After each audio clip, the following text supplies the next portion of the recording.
जुगो जुग टल चबर छत्र तखत दे मालक गुड़ी निधान धन धन साहब श्री गुरु ग्रंथ साहिब महाराज जी के हजूर जड़ बैठे सत्संगी जनों, सतगुरु जी की अपार बख्शिश कृपा सत्कार सिक्खी लहर के तहत अज शामा के दीवान गुरुद्वारा साहिब विखे सजाए गए हैं, जिथे सतगुरु जी की पावन बाणी का पाठ असी श्रवण किया है। उपरंत हुण आप जी दे नाल गुरमत विचारां दी सांझ पाई जानी है। इस तो पहला कि दीवान की आरंभता की जाए, सरबत नगर निवासियों के चरणों च बेनती है कि भाई गुरुद्वारा साहिब विखे गुरमत समागम आरंभ हो चुका है, बुलारे पहुंच चुके हैं, पर संगत की हाज़री अजे बहुत थोड़ी है। जिन्ना वड्डा नगर है जां जिन्ना वड्डा गुरुद्वारा साहब का हाल है, उस हिसाब के नाल अजे संगत की गिनती ना मात्र है।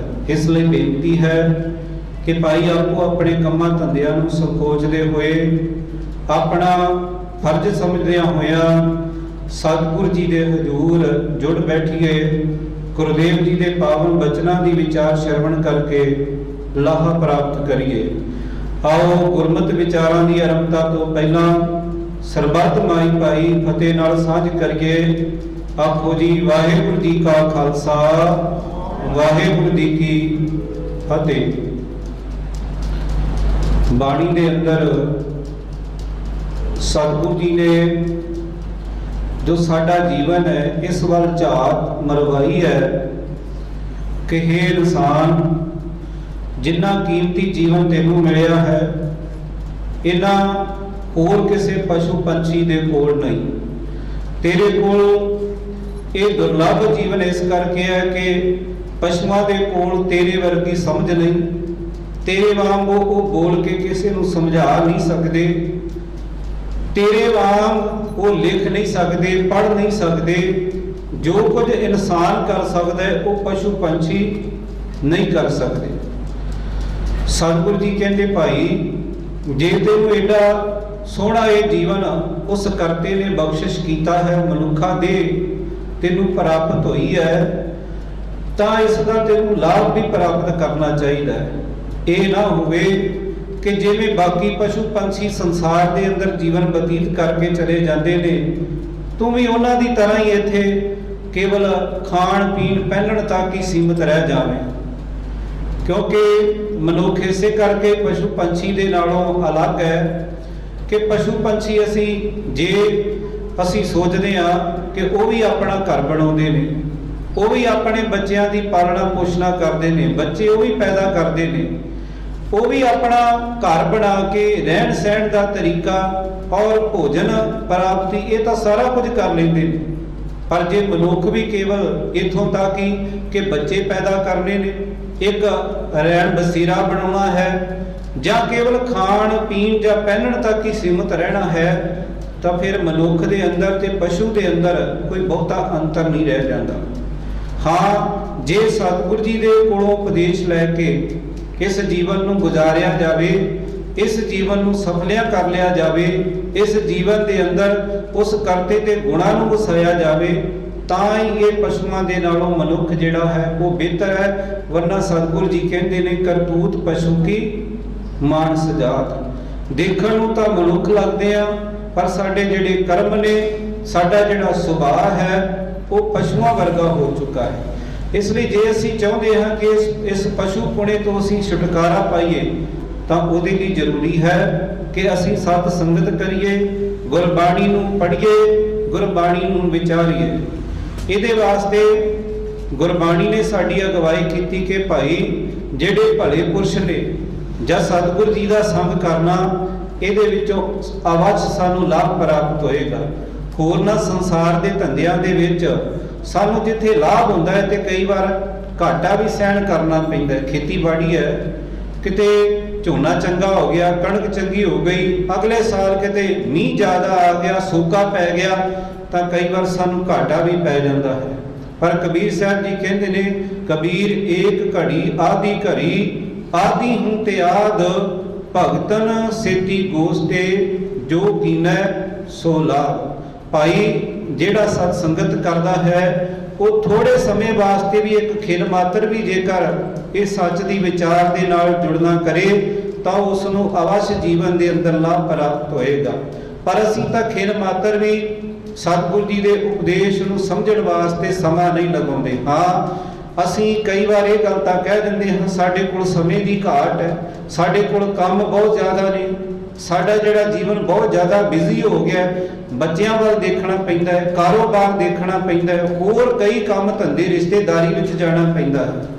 ਪਰ ਬਾਬਾ ਫਰੀਦ ਜੀ ਕਹਿੰਦੇ ਨੇ ਭਾਈ ਇਹ ਜਿਹੜਾ ਜੀਵਨ ਹੈ ਤੂੰ ਆਪਣੇ ਸਵਾਰਨ ਵਾਸਤੇ ਕਿੰਨਾ ਕੁ ਸਮਾਂ ਲਾਉਂਦਾ ਹੈ। ਇਹ ਨਾ ਹੋਵੇ ਕਿ ਬਾਕੀ ਜਿਹੜਾ ਸਮਾਂ ਕੁਝ ਸੌਂ ਕੇ ਤੇ ਕੁਝ ਸੰਸਾਰ ਦੇ ਅੰਦਰ ਤੁਰ ਫਿਰ ਕੇ ਹੀ ਐਵੇਂ ਕੰਮਾਂ ਧੰਦਿਆਂ ਦੇ ਅੰਦਰ ਵਿਕਾਰਾਂ ਦੇ ਅੰਦਰ ਹੀ ਆਪਣਾ ਵਿਅਰਥ ਗਵਾ ਕੇ ਨਾ ਚਲਿਆ ਜਾਵੇ। ਕਿਉਂਕਿ ਤੇਰੇ ਕੋਲੋਂ ਇਸ ਦਰ ਦੇ ਉੱਤੇ ਇਹ ਪੁੱਛਿਆ ਜਾਣਾ ਹੈ ਕਿ ਤੂੰ ਸੰਸਾਰ ਦੇ ਅੰਦਰ ਆਣ ਕੇ ਕੀਤਾ ਕੀ ਹੈ। ਫਰੀਦਾ ਚਾਰ ਗਵਾਇਆ ਹੰਡ ਕੈ ਚਾਰ ਗਵਾਇਆ ਸਮ ਲੇਖਾ ਰੱਬ ਮੰਗੇਸੀਆ ਤੂੰ ਆਇਓ ਫਿਰ ਹੈ ਕੰਮ। ਇੱਕ ਪਾਸੇ ਇੱਕ ਘੜੀ ਦੀ ਗੱਲ ਕੀਤੀ ਗਈ, ਇੱਕ ਨਿਮਖ ਮਾਤਰ ਦੀ ਗੱਲ ਕੀਤੀ ਗਈ ਕਿ ਅਸੀਂ ਸਤਿਗੁਰੂ ਜੀ ਦੀ ਵਿਚਾਰ ਦੇ ਨਾਲ ਜੇਕਰ ਜੁੜਨਾ ਕਰੀਏ ਤੇ ਸਾਨੂੰ ਅਵਸ਼ ਲਾਭ ਪ੍ਰਾਪਤ ਹੋਏਗਾ। ਇਸ ਲਈ ਜੇ ਇਹ ਮਨੁੱਖਾ ਸਾਨੂੰ ਸਮਾਂ ਮਿਲਿਆ ਹੈ ਤਾਂ ਇਸ ਦੀ ਸੰਭਾਲ ਕਰਨੀ ਚਾਹੀਦੀ ਹੈ। ਅਗਲੇ ਸਵਾਸ ਦਾ ਸਾਨੂੰ ਪਤਾ ਨਹੀਂ ਸਾਨੂੰ ਮਿਲਣਾ ਹੈ ਕਿ ਨਹੀਂ ਮਿਲਣਾ। ਇਸ ਲਈ ਇਹ ਜਿਹੜਾ ਸਮਾਂ ਜੇ ਇਹ ਹੱਥੋਂ ਨਿਕਲ ਗਿਆ ਤਾਂ ਫਿਰ ਕੇਵਲ ਪਛਤਾਵਾ ਪੱਲੇ ਰਹਿ ਜਾਵੇਗਾ, ਕੇਵਲ ਹੱਥ ਮਲਦੇ ਰਹਿ ਜਾਵਾਂਗੇ। ਫਿਰ ਸਾਡੇ ਕੋਲ ਉਹ ਖੁੰਝਿਆ ਹੋਇਆ ਸਮਾਂ ਵਾਪਸ ਨਹੀਂ ਆ ਸਕਦਾ। ਕੱਲ ਭਾਈ ਸਾਹਿਬ ਜੀ ਵਿਚਾਰ ਕਰ ਰਹੇ ਸਨ ਕਿ ਮਹਾਰਾਜਾ ਰਣਜੀਤ ਸਿੰਘ ਕੱਲ ਦੇ ਦਿਨ ਇਸ ਸੰਸਾਰ ਨੂੰ ਅਲਵਿਦਾ ਕਹਿ ਕੇ ਗਿਆ ਸੀ। ਉਹ ਇੱਕ ਬਹੁਤ ਬਹਾਦਰ ਬਾਦਸ਼ਾਹ ਸੀ। ਥੋੜੇ ਸਮੇਂ ਦੇ ਅੰਦਰ ਉਹਨੇ ਬਹੁਤ ਵੱਡੀਆਂ ਪ੍ਰਾਪਤੀਆਂ ਕੀਤੀਆਂ। ਬਾਬਾ ਪ੍ਰੇਮ ਸਿੰਘ ਹੋਤੀ ਮਰਦਾਨ ਨੇ ਲਿਖਿਆ ਹੈ ਕਿ ਭਾਈ ਜਿਹੜੇ ਕੰਮ ਜ਼ਿੰਦਗੀ ਆਰੰਭ ਵਿੱਚ ਕੀਤੇ ਜਾ ਸਕਦੇ ਨੇ, ਜਵਾਨੀ ਵੇਲੇ ਕੀਤੇ ਜਾ ਸਕਦੇ ਨੇ, ਉਹ ਬੁਢੇਪੇ ਦੇ ਵਿੱਚ ਨਹੀਂ ਕੀਤੇ ਜਾ ਸਕਦੇ। ਇੱਥੋਂ ਤੱਕ ਵੀ ਕਿ ਮਨੁੱਖ ਜਦੋਂ ਵਿਕਾਰ ਭੋਗਦਾ ਹੈ ਤਾਂ ਉਹ ਜਵਾਨੀ ਵਿੱਚ ਹੀ ਸੰਭਵ ਗੱਲ ਹੈ। ਜਦੋਂ ਬੁਢੇਪਾ ਆ ਜਾਵੇ ਉਦੋਂ ਬੇਸ਼ੱਕ ਉਹ ਕਿਸੇ ਧਾਰਮਿਕ ਸਥਾਨ ਤੇ ਜਾਵੇ ਜਾਂ ਨਾ ਜਾਵੇ, ਜਦੋਂ ਕਿਸੇ ਦਾ ਮੁਹਤਾਜ ਹੋ ਜਾਂਦਾ ਹੈ ਫਿਰ ਉਸਨੇ ਵਿਕਾਰ ਕਿੱਥੋਂ ਭੋਗਣੇ ਹੋਏ। ਇਸ ਕਰਕੇ ਪਹਿਲਾ ਸਮਾਂ ਜਿਹੜਾ ਉਹ ਗੁਰੂ ਦੇ ਲੇਖੇ ਸਾਨੂੰ ਲਾਉਣਾ ਚਾਹੀਦਾ। ਉਹਨਾਂ ਨੇ ਗੱਲ ਲਿਖੀ ਕਿ ਮਹਾਰਾਜਾ ਰਣਜੀਤ ਸਿੰਘ ਨੇ ਜਦੋਂ ਅਖੀਰਲਾ ਆਪਣਾ ਸ਼ਾਹੀ ਦਰਬਾਰ ਸਜਾਇਆ ਤਾਂ ਉਹਨਾਂ ਦਾ ਸਰੀਰ ਬਿਮਾਰੀ ਦੇ ਕਾਰਨ ਇੰਨਾ ਨਿਢਾਲ ਹੋ ਚੁੱਕਾ ਸੀ ਕਿ ਉਹਨਾਂ ਨੂੰ ਸੁਨਹਿਰੀ ਪਾਲਕੀ ਦੇ ਵਿੱਚ ਲਿਆਣ ਕੇ ਦਰਬਾਰ ਵਿੱਚ ਪਹੁੰਚਾਇਆ ਗਿਆ। ਪਰ ਅੱਜ ਉਹਨਾਂ ਦੇ ਕੋਲ ਇੰਨੀ ਹਿੰਮਤ ਨਹੀਂ ਸੀ ਜਾਂ ਉਸ ਵੈਦ ਨੇ ਇੰਨੀ ਇਜਾਜ਼ਤ ਨਹੀਂ ਸੀ ਦਿੱਤੀ ਕਿ ਇੰਨੇ ਕਮਜ਼ੋਰ ਹੋ ਚੁੱਕੇ ਸਨ ਕਿ ਉਸ ਪਾਲਕੀ ਦੇ ਵਿੱਚੋਂ ਆਪ ਉੱਠ ਕੇ ਤੇ ਆਪਣੇ ਉਸ ਤਖਤ ਦੇ ਉੱਤੇ ਬੈਠ ਕੇ ਤੇ ਕੋਈ ਕਿਸੇ ਆਪਣੇ ਦਰਬਾਰੀਆਂ ਦੇ ਨਾਲ ਗੱਲਬਾਤ ਕਰ ਸਕਦੇ। ਕਹਿੰਦੇ ਨੇ ਕਿ ਜਿੰਨੇ ਉੱਥੇ ਚੌਧਰੀ ਸਨ, ਜਿੰਨੇ ਮੰਤਰੀ ਸਨ, ਜਿੰਨੇ ਸਰਦਾਰ ਸਨ, ਸਾਰਿਆਂ ਦੇ ਅੱਖਾਂ ਦੇ ਵਿੱਚ ਇਹ ਪਾਣੀ ਸੀ, ਇਹ ਸੋਚ ਕੇ ਕਿ ਇਹ ਉਹੀ ਮਹਾਰਾਜਾ ਰਣਜੀਤ ਸਿੰਘ ਹੈ ਜਿਹਦੇ ਅੱਗੇ ਵੱਡੇ ਵੱਡੇ ਵੀ ਈਨ ਮੰਨਣ ਵਾਸਤੇ ਤਿਆਰ ਹੋ ਗਏ, ਜਿਨੇ ਕਸ਼ਮੀਰ ਦੀ ਧਰਤੀ ਅਫਗਾਨ ਤੱਕ ਖਾਲਸਾ ਰਾਜ ਸਥਾਪਿਤ ਕੀਤਾ। ਉਹ ਕਿੰਨਾ ਉਦਮੀ ਸੀ, ਕਿੰਨਾ ਇਹਦੇ ਕੋਲ ਤਾਕਤ ਸੀ, ਕਿੰਨਾ ਇਹਦੇ ਕੋਲ ਜ਼ੋਰ ਸੀ। ਇਹ ਬੰਦਾ ਆਪਣੇ ਆਪ ਨੂੰ ਕਿੱਡਾ ਬਲਸ਼ਾਲੀ ਅਖਵਾਉਂਦਾ ਸੀ। ਪਰ ਅੱਜ ਸਮੇਂ ਦੀ ਨਜ਼ਾਕਤ ਦੇਖੋ ਕਿ ਜਿਸ ਨੇ ਖਾਲਸਾ ਰਾਜ ਸਥਾਪਿਤ ਕੀਤਾ ਅੱਜ ਉਹਦੇ ਕੋਲ ਇੰਨੀ ਹਿੰਮਤ ਨਹੀਂ ਬਜ਼ੁਰਗੀ ਵੇਲੇ, ਔਰ ਸਰੀਰ ਇੰਨਾ ਨਿਢਾਲ ਹੈ ਕਿ ਆਪ ਉੱਠ ਕੇ ਆਪਣੇ ਉਸ ਤਖਤ ਦੇ ਉੱਤੇ ਵੀ ਬੈਠ ਸਕੇ। ਇਸ ਤੋਂ ਸਾਨੂੰ ਪ੍ਰੇਰਨਾ ਲੈਣੀ ਚਾਹੀਦੀ ਹੈ ਕਿ ਜਿਹੜੇ ਕਰਮ ਜਵਾਨੀ ਵੇਲੇ ਹੋ ਸਕਦੇ ਨੇ, ਜਿਹੜਾ ਉਦਮ ਜਵਾਨੀ ਵੇਲੇ ਹੋ ਸਕਦਾ ਹੈ ਉਹ ਬੁਢੇਪੇ ਵਾਲੇ ਨਹੀਂ ਹੋ ਸਕਦਾ। ਇਸ ਕਾਰਨ ਸਾਨੂੰ ਆਪਣੀ ਜਵਾਨੀ ਨੂੰ ਸਾਂਭਣ ਦੀ ਲੋੜ ਹੈ ਕਿ ਉਹ ਆਪਣੀ ਤਾਕਤ ਅੱਜ ਗਲਤ ਪਾਸੇ ਨੂੰ ਲਾ ਰਹੀ ਹੈ, ਉਹ ਨਸ਼ਿਆਂ ਵਾਲੇ ਪਾਸੇ ਨੂੰ ਦੌੜ ਰਹੀ ਹੈ, ਉਹ ਨੰਗੇਜ਼ਵਾਦ ਔਰ ਲੱਚਰ ਗਾਇਕੀ ਜਿਹੜੀ ਹੈ ਉਹਨੂੰ ਸੁਣਨਾ ਉਹ ਪਸੰਦ ਹੈ, ਉਸ ਪਾਸੇ ਨੂੰ ਵਹੀਰਾਂ ਦੀਆਂ ਵਹੀਰਾਂ ਜਾਂਦੀਆਂ ਨੇ। ਮਾਫ ਕਰਨਾ, ਇਸ ਗੁਰਦੁਆਰਾ ਸਾਹਿਬ ਵਿਖੇ ਕਈ ਦਿਨ ਪਹਿਲਾਂ ਇਸ਼ਤਿਹਾਰ ਲਗਾ ਦਿੱਤੇ ਗਏ ਸਨ, ਕਈ ਦਿਨ ਪਹਿਲਾਂ ਅਨਾਉਂਸਮੈਂਟ ਹੁੰਦੀ ਰਹੀ, ਵੱਡੇ ਵੱਡੇ ਬੋਰਡ ਲਗਾਏ ਗਏ, ਪਰ ਸਾਡੀ ਕਿੰਨੀ ਕੁ ਹਾਜ਼ਰੀ ਹੈ, ਅਸੀਂ ਇਸ ਕਰਮ ਪ੍ਰਤੀ ਕਿੰਨੇ ਕੁ ਸੁਹਿਰਦ ਹਾਂ, ਕਿੰਨੇ ਕੁ ਉਦਮੀ ਹਾਂ। ਪਰ ਜੇ ਮੰਨ ਲਓ ਇਸੇ ਹੀ ਨਗਰ ਦੇ ਦੂਜੇ ਪਾਸੇ ਕਿਸੇ ਨੇ ਲੱਚਰ ਗੀਤ ਗਾਉਣੇ ਹੋਣ, ਜਿੱਥੇ ਸਾਡੀਆਂ ਧੀਆਂ ਭੈਣਾਂ ਦੇ ਅੰਗ ਨੌਲੇ ਜਾਣੇ ਹੋਣ, ਸਾਨੂੰ ਗਾਉਂਦਿਆਂ ਹੋਇਆਂ ਉਸਨੇ ਜਲੀਲ ਕਰਨਾ ਹੋਵੇ, ਤਾਂ ਉੱਥੇ ਅਸੀਂ ਕਿੰਨੇ ਉਦਮੀ ਹੋ ਕੇ ਤੇ ਉਸ ਸਥਾਨ ਤੇ ਪਹੁੰਚ ਜਾਂਦੇ ਹਾਂ। ਉਹਨਾਂ ਨੂੰ ਕੋਈ ਬਹੁਤੀਆਂ ਅਨਾਉਂਸਮੈਂਟਾਂ ਕਰਨ ਦੀ ਲੋੜ ਨਹੀਂ ਪੈਂਦੀ, ਇੰਨੇ ਉਪਰਾਲੇ ਕਰਨ ਦੀ ਲੋੜ ਨਹੀਂ ਪੈਂਦੀ, ਇੰਨੀਆਂ ਉਹ ਬੇਨਤੀਆਂ ਨਹੀਂ ਕਰਦੇ, ਬਲਕਿ ਉੱਥੇ ਜਾ ਕੇ ਤਾਂ ਅਸੀਂ 100 ਦੇ 500 ਦੇ ਨੋਟ ਉਹਨਾਂ ਦੇ ਉੱਤੋਂ ਦੀ ਵਾਰ ਰਹੇ ਹੁੰਦੇ ਹਾਂ। ਇਹ ਸਾਡੀ ਤਰਾਸਦੀ ਹੈ ਕਿ ਜਿਹੜਾ ਚੰਗਾ ਕਰਮ ਸੀ ਉਸ ਪਾਸੇ ਤੋਂ ਅਸੀਂ ਅਵੇਸਲੇ ਹੋ ਗਏ, ਪਰ ਜਿਹੜਾ ਮਾੜਾ ਕਰਮ ਹੈ, ਜਿਸ ਨੇ ਸਾਡੇ ਜੀਵਨ ਨੂੰ ਤਬਾਹ ਕਰ ਦੇਣਾ ਹੈ, ਜਿਸ ਨੇ ਜੀਵਨ ਦੇ ਅੰਦਰ ਕਲਾ ਕਲੇਸ਼ ਲਿਆਉਣਾ ਹੈ, ਜ਼ਹਿਰ ਵਰਗਾ ਬਣਾ ਕੇ ਰੱਖ ਦੇਣਾ ਹੈ, ਉਸ ਪਾਸੇ ਨੂੰ ਜਵਾਨੀ ਭੱਜ ਰਹੀ ਹੈ, ਬਜ਼ੁਰਗ ਵੀ ਉਸ ਪਾਸੇ ਨੂੰ ਤੁਰ ਰਹੇ ਨੇ। ਸੋ ਲੋੜ ਹੈ ਕਿ ਅਸੀਂ ਇਸ ਜਵਾਨੀ ਨੂੰ ਸੰਭਾਲੀਏ, ਤੇ ਸਭ ਤੋਂ ਵੱਧ ਜਿਹੜੇ ਮਾਪੇ ਨੇ ਉਹਨਾਂ ਨੂੰ ਇਹ ਉਦਮ ਕਰਨਾ ਬਣਦਾ ਹੈ। ਸਾਡੇ ਗੁਰਦੁਆਰਾ ਸਾਹਿਬਾਨ ਹਨ, ਉਹਨਾਂ ਦੇ ਪ੍ਰਬੰਧਕਾਂ ਨੂੰ ਯਤਨ ਕਰਨਾ ਪਏਗਾ। ਸੰਗਤ ਦੇ ਵੀ ਬਹੁਤ ਸਾਰੇ ਫਰਜ਼ ਨੇ, ਕਿਉਂਕਿ ਪ੍ਰਬੰਧਕ ਸਾਹਿਬਾਨ ਤਾਂ ਇੰਨਾ ਹੀ ਕਰ ਸਕਦੇ ਨੇ ਕਿ ਕੋਈ ਦੀਵਾਨ ਰੱਖ ਸਕਦੇ ਨੇ, ਬੁਲਾਰੇ ਬਾਹਰੋਂ ਬੁਲਾ ਸਕਦੇ ਨੇ, ਕੀਰਤਨੀ ਜਥਾ ਆ ਸਕਦਾ ਹੈ, ਢਾਡੀ ਕਵੀਸ਼ਰ ਬੁਲਾ ਸਕਦੇ ਨੇ, ਪਰ ਸੁਣਨ ਵਾਸਤੇ ਤੇ ਸੰਗਤ ਨੂੰ ਹੀ ਆਉਣਾ ਪਏਗਾ। ਜ਼ਬਰਦਸਤੀ ਤੇ ਕਿਸੇ ਨਾਲ ਨਹੀਂ ਨਾ ਕੀਤੀ ਜਾ ਸਕਦੀ ਕਿ ਬਾਂਹ ਫੜ ਕੇ ਲਿਆਂਦਾ ਜਾਵੇ। ਮੈਂ ਬੇਨਤੀ ਕਰ ਰਿਹਾ ਸੀ ਕਿ ਮਾੜੇ ਕੰਮ ਵਾਸਤੇ ਅਸੀਂ ਕਿੱਡੇ ਤਗੜੇ ਹੋ ਜਾਂਦੇ ਆ, ਕਿੱਡੇ ਉਦਮੀ ਹੋ ਜਾਂਦੇ ਆ। ਸਤਿਗੁਰੂ ਜੀ ਦੀ ਪਾਵਨ ਬਾਣੀ ਦਾ ਵਾਕ ਹੈ ਕਿ ਚੰਗਿਆਈ ਆਲਕ ਕਰੇ, ਬੁਰਿਆਈ ਹੋਏ ਸ਼ੇਰ। ਬੁਰੇ ਕੰਮ ਵਾਸਤੇ ਮਨੁੱਖ ਸ਼ੇਰ ਹੋ ਜਾਂਦਾ ਹੈ ਤੇ ਚੰਗਾ ਕੰਮ ਕਰਨ ਵਾਸਤੇ ਇਹ ਆਲਸ ਕਰਦਾ ਹੈ। ਇਸ ਆਲਸ ਨੂੰ ਤਿਆਗਣਾ ਪਏਗਾ ਔਰ ਆਪਣੀ ਨੌਜਵਾਨੀ, ਆਪਣੇ ਬੱਚਿਆਂ ਨੂੰ, ਜਿਹੜਾ ਸਾਡਾ ਭਵਿੱਖ ਹੈ, ਜਿਹੜੀ ਪਨੀਰੀ ਹੈ ਕੌਮ ਦੀ, ਉਹਦੇ ਵੱਲ ਸਾਨੂੰ ਵਿਸ਼ੇਸ਼ ਧਿਆਨ ਦੇਣਾ ਪਏਗਾ। ਸਿੱਖੀ ਲਹਿਰ ਦੇ ਜਥੇ ਵੱਲੋਂ ਮਈ ਜੂਨ ਮਹੀਨੇ ਦੇ ਅੰਦਰ, ਜੁਲਾਈ ਮਹੀਨੇ ਵਿੱਚ ਇਹ ਯਤਨ ਕੀਤਾ ਜਾਂਦਾ ਹੈ ਕਿ ਸਵੇਰੇ ਸ਼ਾਮ ਜਾ ਕੇ ਇਸੇ ਤਰ੍ਹਾਂ ਥਾਂ ਥਾਂ, ਭਾਵੇਂ ਪੰਜਾਬ ਹੋਵੇ ਜਾਂ ਪੰਜਾਬ ਤੋਂ ਬਾਹਰਲੇ ਰਾਜ ਹੋਣ, ਹੁਣ ਵੀ ਅਸੀਂ ਲਗਭਗ 10-11 ਦਿਨ ਜੰਮੂ ਵਿਖੇ, ਸ੍ਰੀਨਗਰ, ਕਠੂਆ, ਆਰਐਸਪੁਰਾ, ਇਹਨਾਂ ਥਾਵਾਂ ਤੇ ਜਾ ਕੇ ਸਵੇਰੇ ਸ਼ਾਮ ਸੰਗਤਾਂ ਦੇ ਨਾਲ, ਨੌਜਵਾਨਾਂ ਦੇ ਨਾਲ, ਬੱਚਿਆਂ ਦੇ ਨਾਲ ਗੁਰਬਾਣੀ, ਇਤਿਹਾਸ ਔਰ ਮਰਜ਼ਾਦਾ ਦੀ ਜਿਹੜੀ ਗੱਲ ਉਹ ਕਰਕੇ ਆਏ ਹਾਂ, ਤਾਂ ਕਿ ਆਪਣੇ ਭਵਿੱਖ ਨੂੰ ਸਵਾਰਿਆ ਜਾ ਸਕੇ। ਸੋ ਇਸੇ ਲੜੀ ਤਹਿਤ ਆਪ ਜੀ ਦੇ ਨਗਰ ਵਿਖੇ ਅੱਜ ਦੇ ਸਮਾਗਮ ਆਰੰਭ ਹੋ ਚੁੱਕੇ ਨੇ। ਪਹਿਲਾਂ ਵੀ ਇਸੇ ਸਥਾਨ ਤੇ ਪਿਛਲੇ ਸਾਲ ਵੀ ਸਮਾਗਮ ਹੋਏ ਸਨ, ਉਦੋਂ ਸਵੇਰ ਦਾ ਸਮਾਗਮ ਸੀ।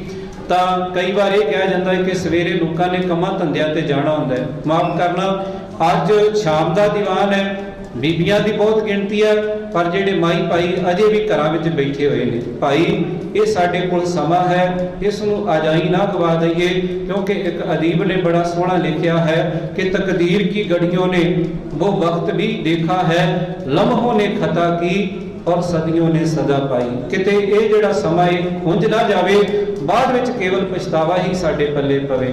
ਅੱਜ ਸਾਡਾ ਜਿਹੜਾ ਸਿੱਖ ਸਮਾਜ ਹੈ ਕਿਵੇਂ ਵਹਿਮਾਂ ਭਰਮਾਂ ਭੁਲੇਖਿਆਂ ਦਾ ਸ਼ਿਕਾਰ ਹੋਇਆ, ਕਿਵੇਂ ਨੌਜਵਾਨੀ ਨਸ਼ਿਆਂ ਦੇ ਅੰਦਰ ਗਲਤਾਨ ਹੋਈ ਹੈ।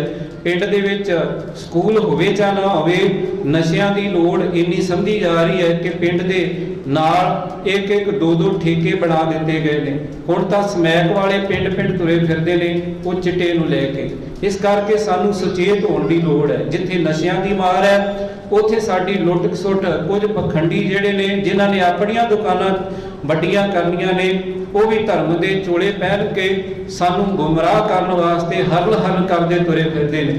ਤੁਸੀਂ ਆਪਣੇ ਪੁੱਤਾਂ ਵਾਂਗ ਆਪਣੇ ਫਸਲ ਨੂੰ ਬੀਜਦੇ ਹੋ, ਤਿਆਰ ਕਰਦੇ ਹੋ, ਪਰ ਜਦੋਂ ਪੱਕਦੀ ਹੈ ਉਹ ਗੱਡੀਆਂ ਲੈ ਕੇ, ਬੋਰੀਆਂ ਲੈ ਕੇ ਤੋਂ ਆਣ ਕੇ ਚੜ੍ਹਾਈ ਕਰਕੇ ਤੁਹਾਡੇ ਕੋਲ ਉਗਰਾਹੀਆਂ ਲੈ ਜਾਂਦੇ ਨੇ। ਇਹਦੇ ਬਦਲੇ ਵਿੱਚ ਸਾਨੂੰ ਉਹ ਦਿੰਦੇ ਕੀ ਨੇ? ਕਿ ਕਦੀ ਸਾਡੇ ਬੱਚਿਆਂ ਦੇ ਨਾਲ ਉਹਨਾਂ ਨੇ ਗੁਰਮਤ ਦੀ ਗੱਲ ਕੀਤੀ?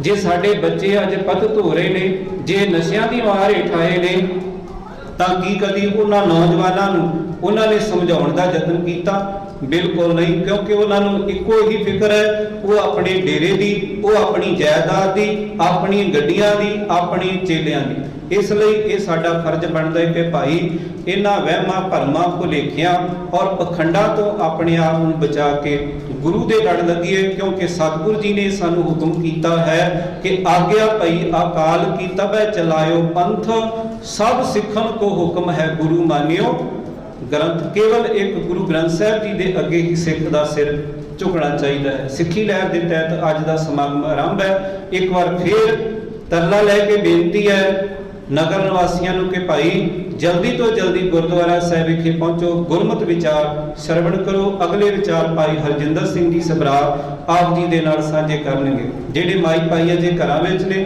ਉਹਨਾਂ ਵਾਸਤੇ ਖਾਸ ਤੌਰ ਤੇ ਬੇਨਤੀ ਹੈ ਕਿ ਇੱਥੇ ਗੁਰਦੁਆਰਾ ਸਾਹਿਬ ਵਿਖੇ ਗੁਰਮਤਿ ਸਾਹਿਬ ਦਾ ਸਟਾਲ ਲਗਾਇਆ ਗਿਆ।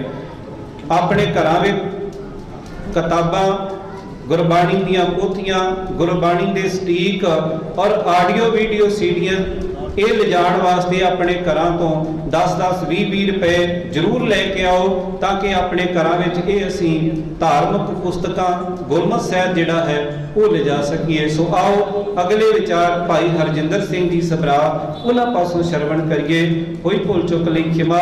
ਵਾਹਿਗੁਰੂ ਜੀ ਕਾ ਖਾਲਸਾ, ਵਾਹਿਗੁਰੂ ਜੀ ਕੀ ਫਤਿਹ।